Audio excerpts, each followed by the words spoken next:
In the grand, violent theater of the Cretaceous period, Earth was a stage for giants.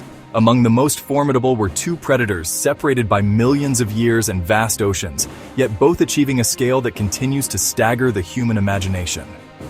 In the southern landmass of what would one day become South America, a true titan stalked the fern-covered plains. This was Giganotosaurus, the giant southern lizard.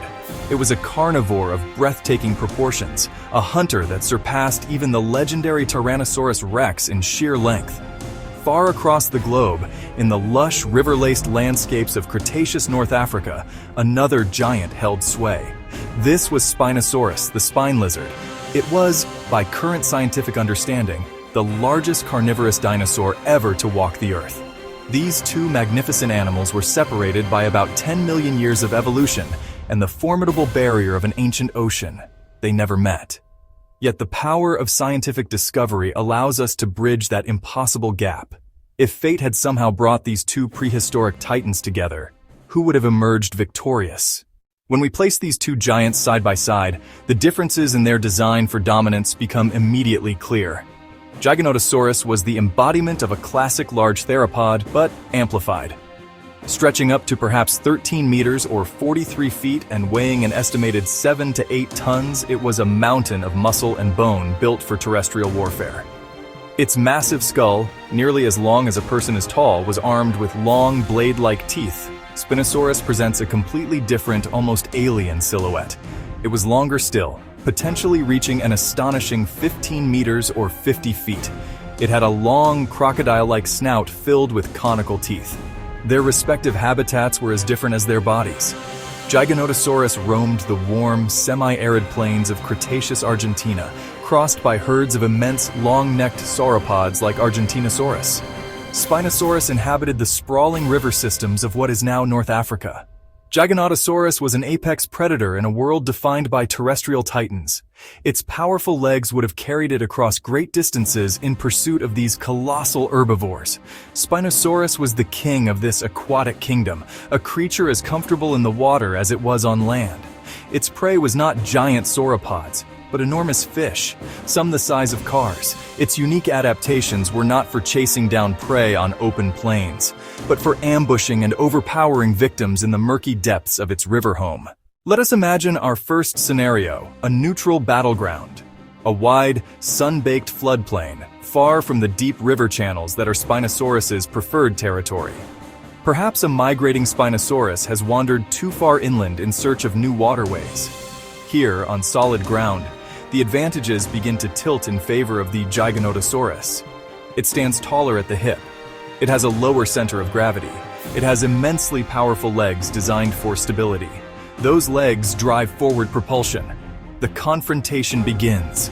The Giganotosaurus, confident in its element, would likely be the aggressor. It would circle its opponent. Its massive head stays low, using size to intimidate. It would lunge forward. It aims serrated, blade-like teeth, not to crush, but to shear. A successful bite on the flank. The Spinosaurus, however, is no helpless victim.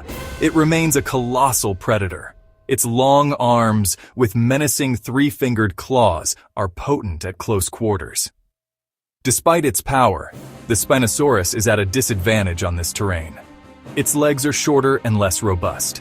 Its high profile and massive sail could make it less stable when hit by a charging 8-ton Giganotosaurus. In this land duel, the specialized terrestrial hunter would likely exploit those weaknesses. After a brutal, bloody struggle, the sheer power and specialized weaponry of the Giganotosaurus would probably win the day on the open plains. Now, we must shift the battlefield to the water's edge, the boundary between two worlds. Here, along the muddy bank of a deep, slow-moving river, the tables begin to turn dramatically. It is where this magnificent creature is most at home. Its unique adaptations give it a supreme and honestly terrifying advantage. The Giganotosaurus, perhaps driven by thirst, has been lured into a perilous situation. The soft mud clings to its feet, slowing its movements and compromising its stability. The water, murky and deep, is an alien environment.